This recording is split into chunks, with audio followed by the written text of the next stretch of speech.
तोडले, डायरेक्ट तरी दिसला तो बाजूला गेला. पण हे करून घेणाऱ्यांनी इथूनच करून घेणं ही गंभीर विषय. म्हणून सगळ्यांनी हा मुद्दा ताकदीने लावून धरा, तर ही नायनाट होणार आहे पुढच्या काळात. मात्र मला पुन्हा पुन्हा सगळ्यांकडून शब्द पण पाहिजे आणि मीही तुम्हाला हात जोडून विनंती करतो की फक्त मराठ्यांनी शांत राहा. मी काल सांगितलं, जी बातमी आली काल त्याच्यानंतर 2 घंट्यात सांगितलं मराठा शांत राहायला. आभारी आहे मी तुमचा खरंच मनापासून, कारण मी तुमचं ऐकतो, तुम्ही माझं ऐकता. ह्या समाजाला मला मानावंच लागेल. असा ग्रेट समाज होणार नाही.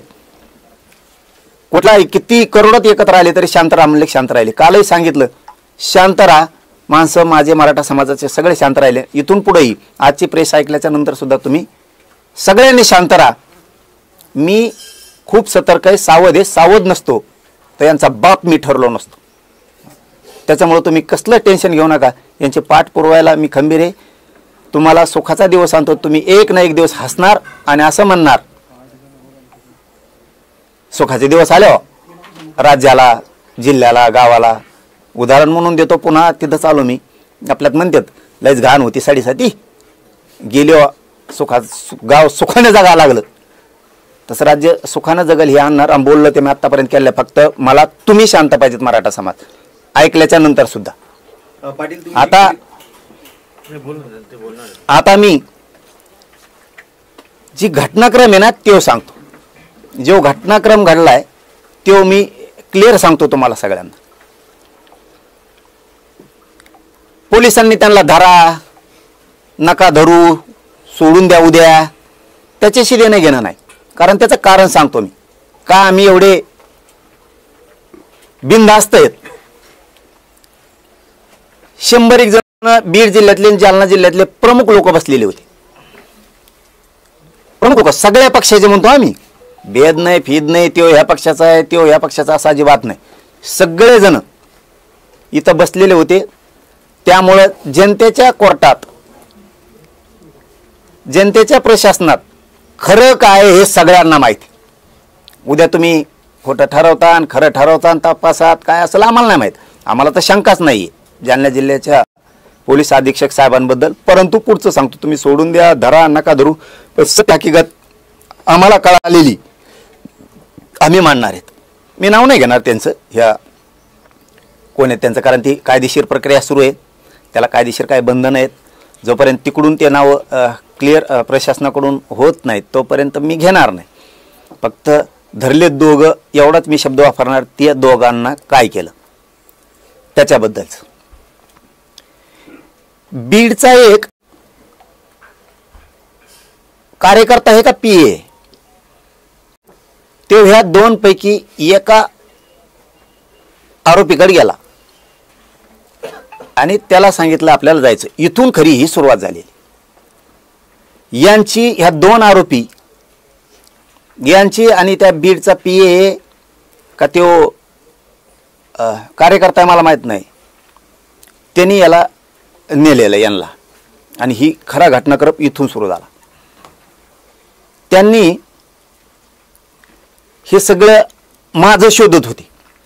यांना 3 प्रकारात दिले ते. आधी ते सांगतो आणि मग घटनाक्रम सांगतो, कारण हे राज्यासाठी, पत्रकार बांधवांना, तुमच्यासाठी सुद्धा आहे. कारण बऱ्याचशा व्यक्तीचे त्याच्यात नाव आहेत. म्हणून थोडासा वेळ जाणार आहे आपला प्रेसमध्ये, पण आपल्याला हे महाराष्ट्रासाठी हादरवणारा विषय येऊ. पहिलं काम ठरलं होतं त्यांच्याकडून करून घेणं. खोट्या रेकॉर्डिंग बनवा, खोटे व्हिडिओ बनवा, याच्यासाठी तो विषय चाललेला होता.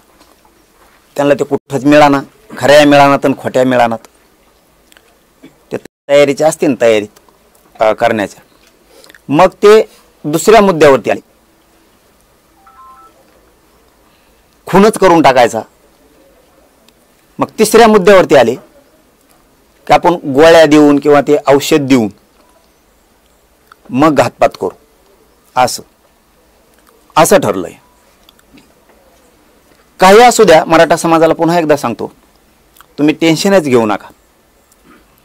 मी याच्यात मुळाजाळात जाणार आहे. तुमच्यासाठी सगळी घाण, तुमचे पुढे लेकरं आहेत, नातू आहेत, हे सुखासमाधानानं असल्या टेन्शनपासून मुक्त झाले पाहिजेत, असल्या नीच अवलादी संपल्या पाहिजेत.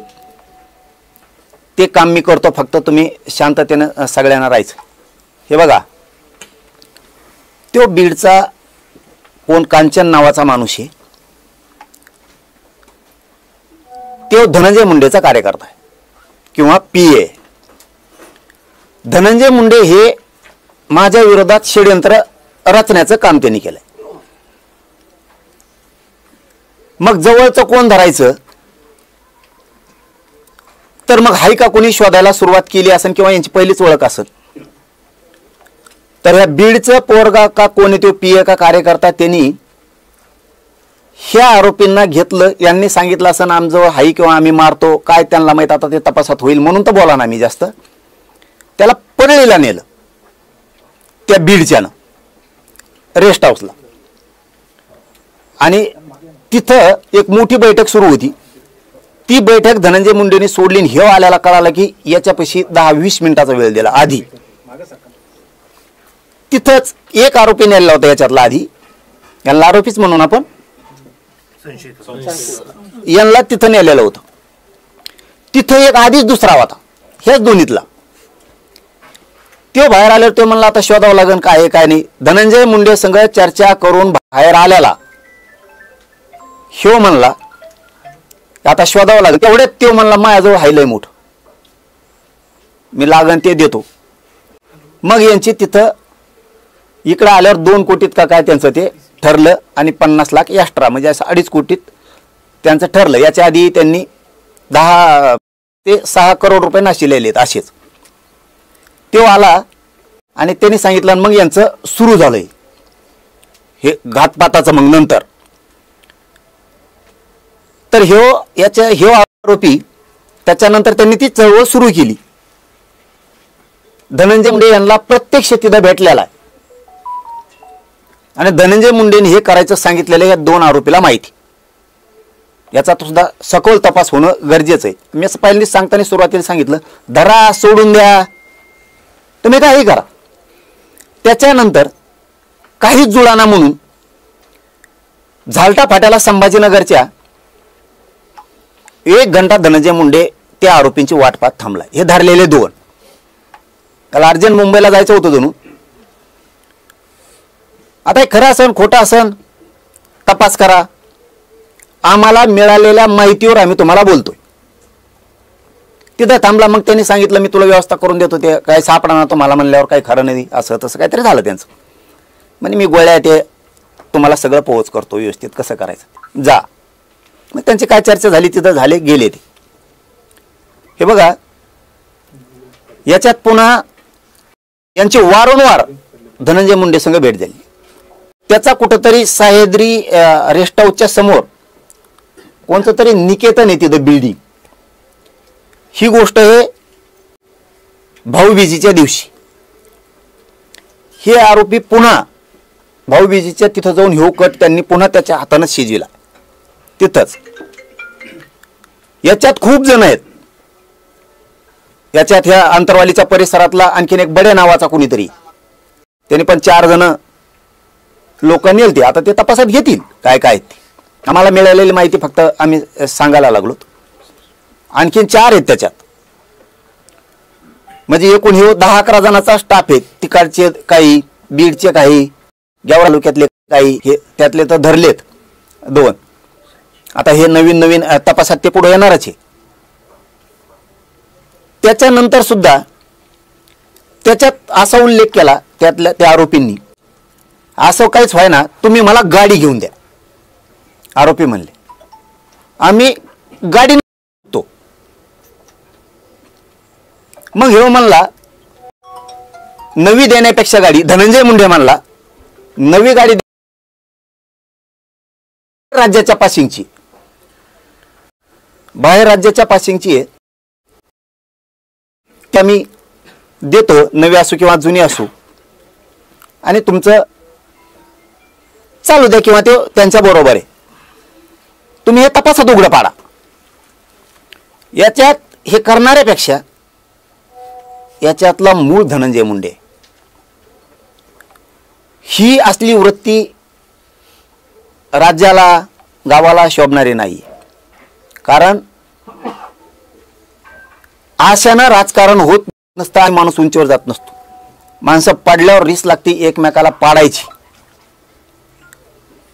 घातपात करून खुन करून माणूस राजकारणात नाही मोठा होत.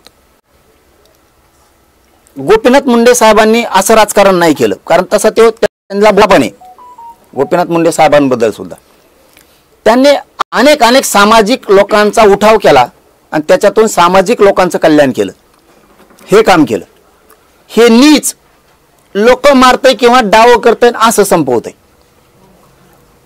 माझ्या ध्यानात येणं इतकं आहे, कारण आम्ही त्या रेकॉर्डिंग ऐकतो ना, ऐकून परेशान आहेत. त्या रेकॉर्डिंग संपणार त्या रेकॉर्डिंग इतके त्याच्यात बोललेले आहेत.